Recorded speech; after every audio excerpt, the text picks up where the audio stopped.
Hi, everyone, and welcome to my live. I am Coach Sherry. Listen, I just put this together. This has been a long week. I have some exciting things that I'm doing tomorrow. And I said, let me just hit go live. Let me hit go live right now and just jump in head first. So I'm happy to be here with you this evening. It is Friday. So this is going to be our Friday fireside chat. This is day 82 for me of going live every day for 90-day challenge. And I am almost done. I am way more ahead of the game than I thought I would be by now. And these days went by so fast. This is not only my live, it's also my podcast, Real Talk with Coach Sherry. And we're just going to chit chat about the largest privately owned home in the United States. Now, before I begin and share with you the largest privately owned home in the United States, I would love to hear some of your thoughts of what do you think that home is? Where do you think it is? There's so many beautiful homes all over. I know, I can't recall the name of the family, but they were trying to build the largest home in Florida. And they actually had a series on Netflix, and it was called The House of Versailles. That's right, Versailles. They were calling it, and I don't think they ever completed it. The husband, owned a lot of timeshare hotels that have timeshares and made a ton of money with that. And remember, so many people got into timeshares, and then so many people got out of timeshares, recognizing that it was not as feasible as they thought. And, because so many people pulled out, we had a couple of bad moments in financial times, and he just had a challenge bouncing back. I think they're doing pretty good now. But the thing with the super, super wealthy is when you don't think they have money, they may not have the money that they used to have, but they always have those reserves. They always have money. So the House of Versailles, it was going to be built in Florida, and it was under construction. I mean, on the Netflix special, they definitely took us through the home. It looked like it was going to be tremendous. And it was supposed to be slated as the largest privately owned home. But it still stands that this home that I'm going to talk about tonight is the largest privately owned home. And I think it might surprise some of you where it's located. I mean, we do know that in California, there's a ton of huge homes. Even where I'm from, there's a place called Inglewood Cliffs that has, oh my goodness, some of the most beautiful homes. Franklin Lakes has beautiful homes in New Jersey. All parts of the country, most states they have areas where there are big, beautiful homes. But this one is the largest. And I'm just, I'm waiting to see who can put in the chat or in the comment section of the homes that you think are or would be considered. And if you can't think of the home, think of the state or the town or city that you think the home may be. I remember Madam C.J. Walker had built a home in, I forget what part of New York, back in the 20s, maybe the 30s, and it's still up. Someone lives in it.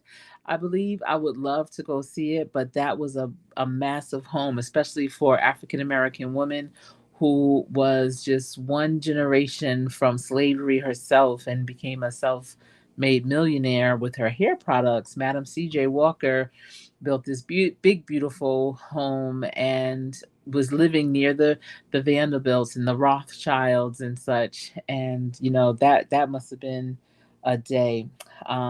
But that's not it either.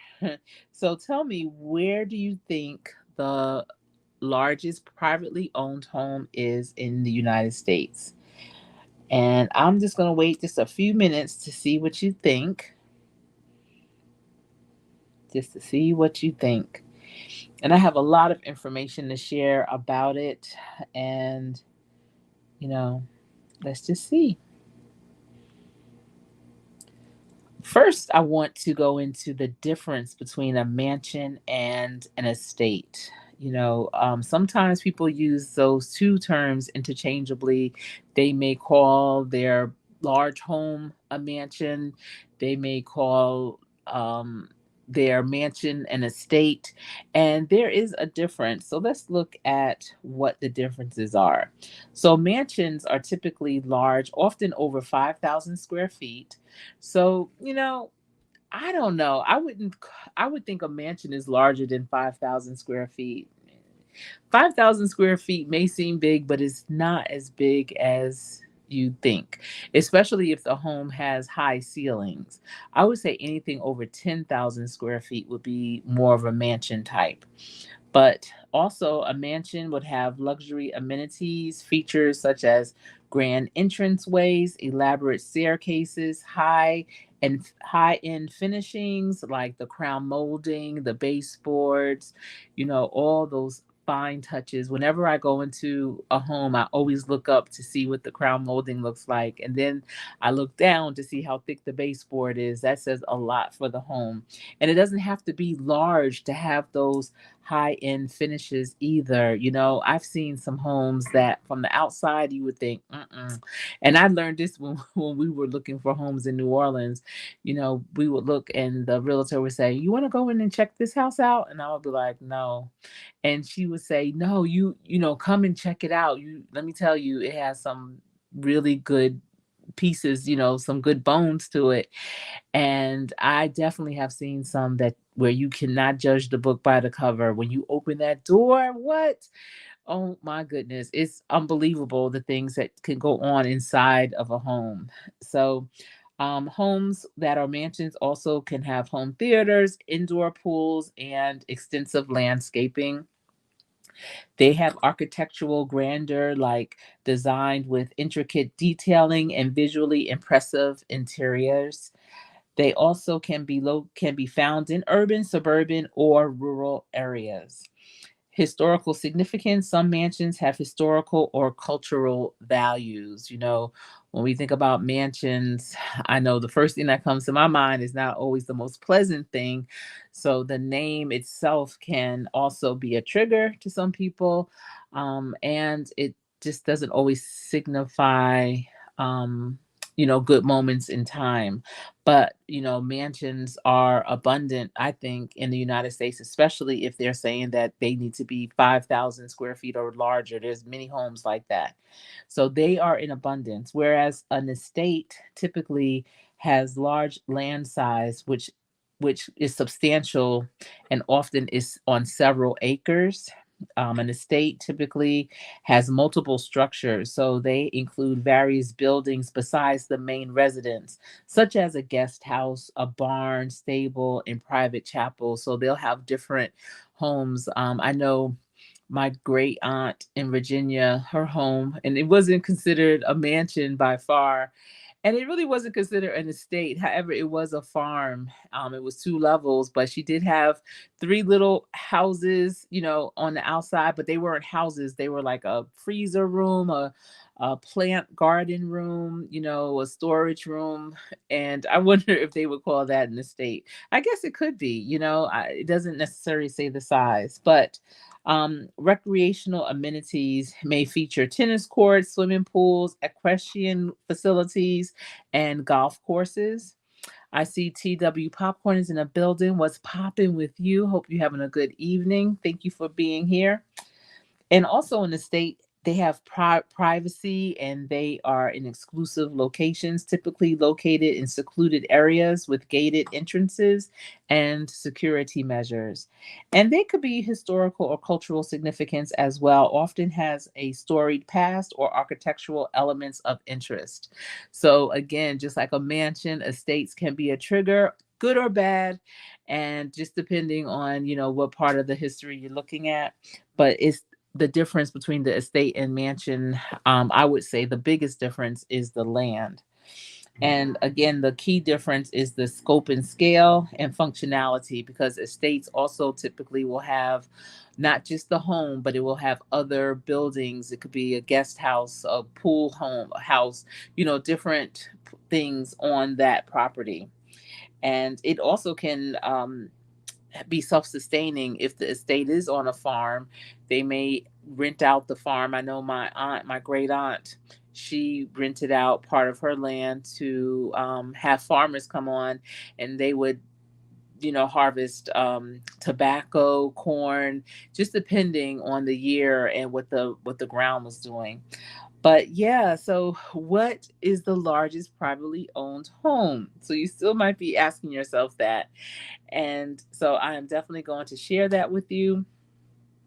And the largest estate, privately owned home in the United States is, all right, let me see if I can find the image, is the Biltmore Estate, and that is located in Asheville, North Carolina.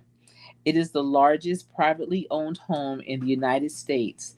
This home spans 178,926 thousand square feet, 178,926,000 square feet, and includes 250 rooms, making it significantly larger than other historic homes in the country. So we don't typically see homes like this too much throughout the United States. And I'm sure you're probably surprised that it is located in Asheville, North Carolina. Asheville is in the Blue Ridge Mountains, and what you see in this image in the background may look like it's on water, or, it's on some type of lake, but that's actually the Blue Ridge Mountains. It's so beautiful in Asheville. Oh my goodness. A lot of people from San Francisco and, the West Coast are moving to Asheville because it kind of reminds them of that area. It's not the weather doesn't stay nice. It gets snow for sure, but it's something about the eclecticness is very artistic and just very creative. You feel like if you don't do artwork or paint or make jewelry or play music or sing, it puts you in the mindset of wanting to learn how to do those things. It is definitely a place that has a vibe of its own. So I want to give you some history on the Biltmore estate, because this is a very significant estate. I have gone there before during the Christmas holidays, and it is so beautiful to go during the Christmas holidays in December, because the lights that they have in there, and it's just so festive. And I was really fortunate when I went in December that it was no snow. It was it was actually rather warm. I didn't have to have a thick coat on or anything like that, but it was really, really nice. They have many, many buildings on the property. They have hotels, cottages. They have a small village that has stores. And I actually did a video highlighting it when I was there during the holidays. They have a museum. They have a conference center. I was actually there for a conference that I was speaking at. It was called the Confluence Conference. And also, they have a winery, they have animals, horses, they have carriage rides you can take. And when you go there, you can have free wine tasting. They have a huge winery, wine store. They have boutiques, and just really, really nice just to walk around. They have restaurants. It's so wonderful there. And that's just on that property. That's not even saying all that Asheville has to offer. Right outside the downtown Asheville is one of those like old country downtown, towns where they have the general store that sells clothes, and the candy that's very nostalgic, and really interesting restaurants, and just really, really cool. So let's see some information on the Biltmore Estates. Now, Anderson Cooper, his mother, Gloria Vanderbilt, comes from the Vanderbilt family line. And, it's interesting because, as a woman, and, when you are in a certain bracket, if you're working and doing something that you love, people always wonder, like, why are you working? I wouldn't be doing anything. But then you have someone like a Anderson Cooper who comes from this family line, and people don't say a word about him being on television every day. And I just find that to be very interesting. So let's get some history on the Biltmore estate. So it took a while to build this estate. It took from 1889 to 1895. And I remember when I went here, I was like, oh, please, I hope it was not open in the 1850s or the early 1860s, because then I would know, although it's in, well, still Asheville, North Carolina, but I was just like, please don't let it be during that time. And it wasn't. It was actually built in 1889. It started to be built then, and then it was finished in 1895. And again, the Biltmore Estate, located in Asheville, North Carolina, is the largest privately owned house in the United States, built between 1889 and 1895 by George Washington Vanderbilt II. The mansion is a chateauresque style residence designed by architect Richard Morris Hunt and landscape architect Frederick Law Olmsted. The estate originally spanned approximately 125,000 acres, but now covers about 8,000 acres. It features 250 rooms, including 35 bedrooms, 43 bathrooms, and 65 fireplaces. And I'm sure the fireplaces was because there was no central heat back then. And I could only imagine, what the air probably feels like this time of year. That's the part that I'm considering thinking about. Like, what happens when you visit on the hot days, right? The Biltmore House does not have, and it doesn't have central air conditioning, relying instead on its large stone structure and natural ventilation to help manage indoor temperatures. So they're going to try to say that this mansion without central air, because it's made out of stone, that it's going to keep things cool. That's, we'll see. The jury's still out about that. So I'm wondering, like, what inspired George Vanderbilt to build this estate? Like, why there? Well, he was inspired to build the Biltmore estate after being captivated by the natural beauty of the Blue Ridge Mountains during his visit to Asheville, North Carolina in the late 1880s. He envisioned creating a grand country retreat modeled after the great European estates, combining elements of French Renaissance architecture and picturesque landscaping. Vanderbilt enlisted architect Richard Morris Hunt and landscape architect Frederick Law Olmsted to bring his vision to life, resulting in the largest privately owned house in the United States, which opened to family and friends on Christmas Eve in 1895. Now, I could only imagine in the 1800s, how did they manicure the lawns, and to go into landscaping as if people lived where they had curb appeal. And how did he, I wonder how the architect and the landscape architect, I wonder how he chose that profession to say, yes, I want to be a landscape architect and help people beautify the exterior of their homes. I mean, I guess there were some parts of the country where that was happening, maybe in California, maybe parts of New York, but Asheville, North Carolina, and that's again why I say you have to visit Asheville. It is not like the South. You would not feel like you are in a southern city. It feels like you are in a northern city, like maybe upstate New York, or again, it reminds you of the West Coast, like San Francisco, Sacramento, Seattle kind of vibe. So I highly recommend, if you're looking for places to go for the summer, for the winter too, the fall, definitely check out Asheville. I would be just a little hesitant on the winter only because they do get more snow than, most places. But like I said, I did go a couple of years ago in December, and the weather was divine. So it doesn't have to hinder you, and people still travel there. They're skiing, there's a lot to go on, but There's horseback riding, there's the Appalachian Trails runs through it. They even have the landmarkers for the Appalachian Trails in the town there. I've been to basketball tournaments there with my kids for AAU sports. Nordstrom has a outlet there, if that helps. Just a lot of great things going on. I see Conscious Business Services and Opportunities is in the building. Yes, this is the largest privately owned home in the United States. It's in Asheville, North Carolina, and it's called the Biltmore Estates. Yes, I'm on day 82. Y'all, if you're trying to start your YouTube channel, trying to kick off your YouTube channel, trying to revive it, go live every day, do a challenge. Conscious Business Services and Opportunities did a 7-day challenge going live every day.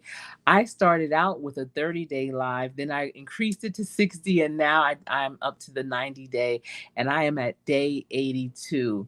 And trust me, you will build your YouTube memory, muscle memory for sure. You will have more creative thinking. It'll give you something to think about outside of what you do personally and professionally. It'll have if you want to have content with a purpose, with meaning. I'm all about quality over quantity. I know that there's a lot of people that just throw anything up. They don't have like any set thing that they want to talk about, but they still do very well, so you can't knock them. But I love evergreen content, things that no matter what time of year it is, no matter what year it is, that it will still have some relevance. And that's why I try and dig deep to figure out, what can I bring to this platform to make a difference. I want people to walk away having learned something. I want you to be able to take a nugget or two that you can implement into your life. I want you to feel good about sharing some of this. You may know friends or family that are going through a challenge with their career, with their business, with their personal life. Heck, you may know someone that is looking for a great place to go on a daycation, where they just want to go within driving distance. And if you know people that live near Asheville, North Carolina, if they live in Charlotte, if they live in different parts of South Carolina, they can go here in a day and back. It's only like maybe an hour and a half to 2 hour drive, and just spend the day there, have a nice dinner, and head back home. So, these are things that I'm hopeful that I can encourage you and inspire you, motivate, and transform you to do within your life. So it's my pleasure to bring this information to you. So look at some more things about the Biltmore estate. So I was talking about the landscaper, the landscape architect, and his name is Frederick Law Olmsted. And I wonder, how did he get inspired to design this landscape? Because if you look at it, it is very detailed, very intricate, and they did not have they did not have drones back then, for you to see from an aerial view of how you wanted something laid out. I have no idea, for all the different places that we have in the United States that are so beautifully laid out. I always wonder, how did they even know to do that type of design? Well, Frederick Law Olmsted's landscape design significantly enhanced the overall experience at Biltmore through several key elements. So, first, the approach road. Let me tell you, there, to get to the estate from the main road, it is this long, I wouldn't even call it a driveway. It's a whole nother street, but it's the property. So it's a gated, that's how you know it's an estate. It's gated. And, they have the guard there. You have to have reservations to get onto the property. And to get reservations, you have to pay. And I think the minimum amount that I've seen is about $80 a ticket, and that's just to get on the grounds. Now, if you buy a ticket, it includes a free wine tasting, but it does not include, the minimum amount does not include touring the home. That's another fee. They have beautiful things that you can do without touring the home. But this went into the architectural design, So it's a 3-mile approach road that winds through lush plantings, ensuring visitors do not see the mansion until the final dramatic reveal. So it's 3 miles. I know when we first moved to Charlotte in our first home here, from our house to the main road in our neighborhood, outside of our neighborhood, and it was just one street. We always, for some reason, no matter where we live, we always live towards the back of the neighborhood. But um from our house to the main road was 3 miles because I would walk it. And yeah, and it was 3 miles each way. So it was a lot. And so that's what this was. So so I know what that's like, driving out and, getting to where you need to go on your way home. You have to maybe use the restroom, or you're expecting a phone call because this is before maybe, everyone had a cell phone or whatever. You trying to, get home and do what you have to do. But think about back then in the 1800s, they had the horse and carriage. And even when they had the car, it only went but so fast. They trying to get home. They 3 miles, just, once they get on their property, that's a long way. And then the naturalistic aesthetic. So this landscape architect, he avoided formal garden designs, preferring a picturesque, soft edge landscape that blended seamlessly with the natural surroundings. So it is like that, it's almost like you would think it's not even landscape. It's just part of the landscape itself. It's not so jarring where you're like, oh, like landscape and then no landscape. No, it all blends because it's surrounded by mountains and natural trees. And as you can see from this aerial view, how the trees blend perfectly with the landscape. So also restoration and forestry. Olmsted transformed the overused land into a managed forest, pioneering scientific forestry in America, saving those trees. And I could just imagine what the clearing must have been like, going here. And because it's so mountainous, I'm thinking about the state of Delaware. I don't know if any of you live in Delaware or are familiar with Delaware, but Delaware is is rocky, and so you may see land that looks like, oh, I would like to build here, but when you go in, it's very rocky and hilly, So I'm wondering with Asheville, I'm sure that it was hard to find just like a solid leveled area. And even when you purchase this type of land, how do you determine if it's flat enough to build an estate like this? Because they didn't have all the technology and the machines that we have now that can help you with that. And also, he wanted to make sure there were scenic vistas so he created picturesque scenes and vistas framing views of the Blue Ridge Mountains and integrating the mansion into the landscape. Because remember, the owner loved the Blue Ridge Mountains. That's what he fell in love with. So the one thing, if you love the ocean, if you love lakes, if you love mountains, if you build a home in those areas, you definitely don't want those views to be blocked by anything. You want to be able to enjoy that. And so this architect made sure that those views were also seen, and also just blending styles. So he successfully merged French and English landscape designs, creating a harmonious transition between formal gardens and natural landscapes. And as you can see, they have beautiful walking gardens. I forget what they call them, but it's one of those like thinking gardens. And some people have smaller modified versions of them in their backyards, where they can just kind of walk. I had a friend who had a really nice one in her backyard, and it was kind of like a thinking garden whenever you want to go out and meditate and just relax. I know that there was a healing garden on the rooftop of the hospital where my mother passed away from, and the administrator of the hospital had taken myself, my husband, and cousin to it just before my mother transitioned. And it was so beautiful. And it was amazing that they built it on top of a parking deck overlooking Highway 95. It was incredible. It had so many beautiful plants, natural swings, fountains. You heard water, never heard the traffic down below, and it was just very peaceful.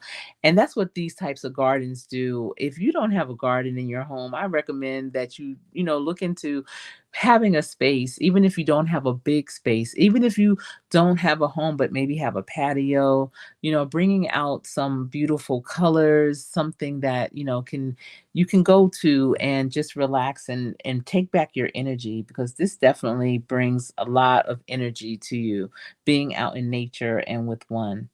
So that is the landscape of it, and we know how he got inspired by it. And now the challenges with building it, because I know that there had to be challenges building this estate. And so, based on the information that has been provided, there are some key challenges. The first is the scale and complexity, because at 170,000 plus square feet with 250 rooms, the size and intricacy of the mansion posed significant construction challenges. I mean, I'm thinking about materials. If you ever do go to Asheville, I mean, as it is now, it's not like off the beaten path. It's not just like right there. So I can only imagine in the 1800s, just even traveling with the materials and considering that the home was being built 3 miles off the main road. And the main road, even today, is not that main. So I can't even imagine how they delivered the things. But you know what? I believe in the museum, it talked about it when I was on the property, and I believe they did bring things by train. And I believe they did have a train that ran through the property. Let's see. So the remote location. So being built in a relatively isolated area outside Asheville, North Carolina in the late 1800s meant materials and skilled labor had to be brought in. And I wonder, where did they bring them in from? Self-sufficiency requirements. So the estate had to provide its own utilities and services, requiring complex mechanical systems for electricity, heat, water, etc., to be designed and installed. So what did that look like in the 1800s? you know, that's why we can't look at things time wise as being primitive, because there still were things that made things work. They had utilities, they had water coming through. That means they had some type of infrastructure to lead to the home. They had piping, they had electricity, they had all these things even back then. So that's, to me, so interesting to even know that that all went into the building of this home. And also blending old and new. So the design aimed to replicate a 16th century European estate while incorporating modern amenities of the 1890s, creating unique architectural and engineering challenges. So it was trying to mimic a European estate, and it definitely gives that flair. That's why it doesn't even look like this is in the United States. Just the roof peaks that they have, and the windows and the doorway, and the fact that they built it out of stone. So, also infrastructure development. A 3-mile railroad spur had to be constructed just to bring materials to the site. And that's what I was just saying. I recalled during my tour when I was at the museum that they were saying they built a railroad just for it. And I want to say that there is still a track that's visible on the estate where the railroad came through. They also had on-site manufacturing, a woodworking factory and brick kiln. You probably know what I'm trying to say. Kiln, Klein, Kiln. I know what it is, and I hope you do too. Producing 32,000 bricks per day had to be built on site to supply construction materials. And they have a whole section on the property where you can see where they used to build And probably repair, upkeep, because you can't just be one and done. When you build a home like this, when you build any home, you're going to have upkeep, repairs, things that are going to be need to be mended. And just because the home is built there doesn't mean that there's still access nearby to, bring what they need in terms of materials. So they still have these outer buildings on the property where they, were able to build or make bricks and do things with windows and repairs and things like that. So they had that on-site manufacturing. And then the labor requirements, the project required about 1,000 workers and 60 stonemasons at its peak. And I'm curious, where did they get them from? And who are they? What is their story? What did they think when they were chosen, or when they were hired to work on this project? How did they hear about it? Was it through an agency? Did they already work for a construction company? Were they, business owners, sole proprietors, and they just needed all hands on deck, and so they just joined the team? Who was the foreman? Who was the person that, told them what to do with the blueprints? And had any of them worked on a home this large, even if it wasn't the United States, obviously, since this is the largest? But did they import them from other countries to come and build this home, I wonder? Then also importing furnishings. Thousands of European furnishings and decorative items had to be purchased abroad and transported to the remote location.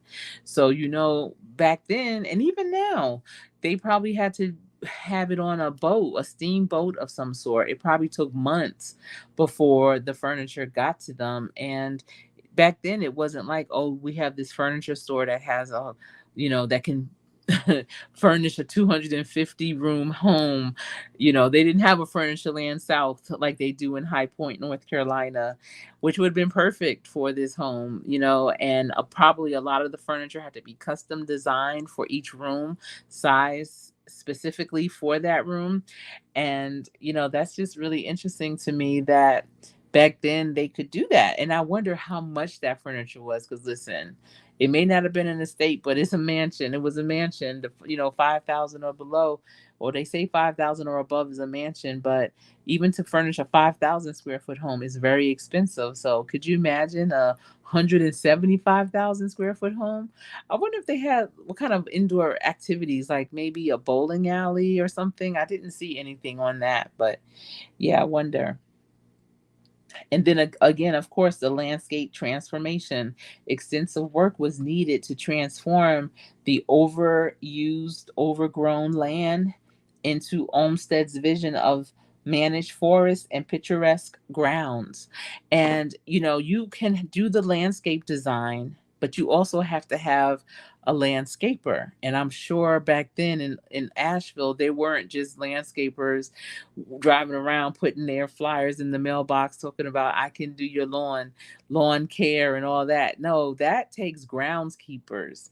And I wonder where they lived and how did they get trained up to take care of that? How often did they have to mow the lawn and trim the bushes and tend to the flowers? Was it every day? And did they have to import the flowers that they had? And just all kinds of questions come to my mind. I don't know if if they come to your mind too. So then I wondered, does anyone still live here? Because people could, I mean, why not? Why not? And so I wondered. And in real life, even though this is still the largest privately owned home in the United States, they didn't live here all year round. They didn't even live here that long, the owners, the original builders of the home. But based on the information, um, the last people to live in this estate were Cornelia Vanderbilt Cecil and her husband, John Francis Amherst Cecil. And okay, Slasher Chick, great to see you. And so Cornelia was the only child of George and Edith Vanderbilt, born in 1900 at Biltmore. She married John Cecil in 1924. The couple lived at Biltmore and had two sons, George Henry, he was born in 1925, and William Amherst Vanderbilt Cecil, born in 1928.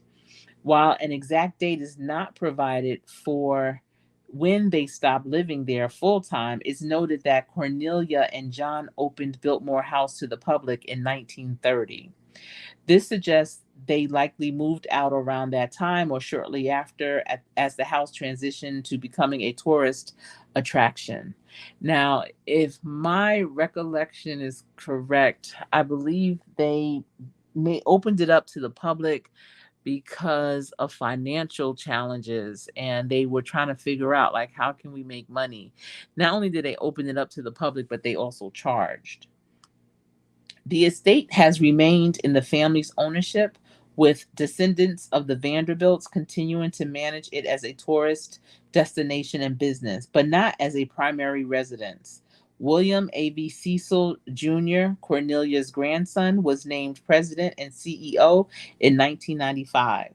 I wonder if he's still that, because I was married in 1995, so that's 29 years ago. I wonder if he is still that, indicating the family's ongoing involvement in running the estate, but not living there. And I know in one of the boutiques that some other of their offspring and, grandchildren and such, they actually have items in the boutique, things that they sell, not personally sell, but like things that they design to sell, like leather bags and things like that, which I have found to be very interesting. They also have branded items that you can buy, that's also part of the estate. So it's good business, if nothing else. Listen, they probably all was like, I don't want to live in a 175,000 square foot house. Who's going to pay the utilities? I'm not doing it. So we need to make money for us so it can be a business and an asset and not a liability. Because if they continued living in this, it would have been a liability. But now they made it into a working estate. There's so many aspects of it. They have conferences there, conventions on the estate. You can do horseback riding. You can, for 8,000 acres, who knows? They probably parcel some of the land out to grow things that are being used. I know they have a winery, so they have a vineyard as well. So they grow their own grapes to make wine. They sell that. They have a whole, I don't want to call it a liquor store, but they sell wine and all kinds of accessories, some of the most interesting accessories for wine that you can think of in that store. They sell clothes, they have a museum, they have restaurants, and all of this is money and is generating. To step onto the property, you have to pay at the minimum $80 per person. And and then the hotel, oh my goodness, is so gorgeous. They have like two or three hotels. I know they have a hotel and they have like a cottage kind of place you can stay. It's a place is filled with different cottages, and it's not cheap to stay there. It's a good penny. So it's really cool. If I can, I will remember to put in the end screen the link to a previous time when I went there, so you can check it out as well. But I wanted to just come on here and share this with you. If you didn't already know, the largest privately owned home in the United States is the Biltmore Estate, which is in Asheville, North Carolina. Well, that's all I have for you today. It's been my pleasure sharing it with you. I will be back tomorrow for day 83. Have a great evening and enjoy your weekend. And of course, stay safe. I am Coach Sherry.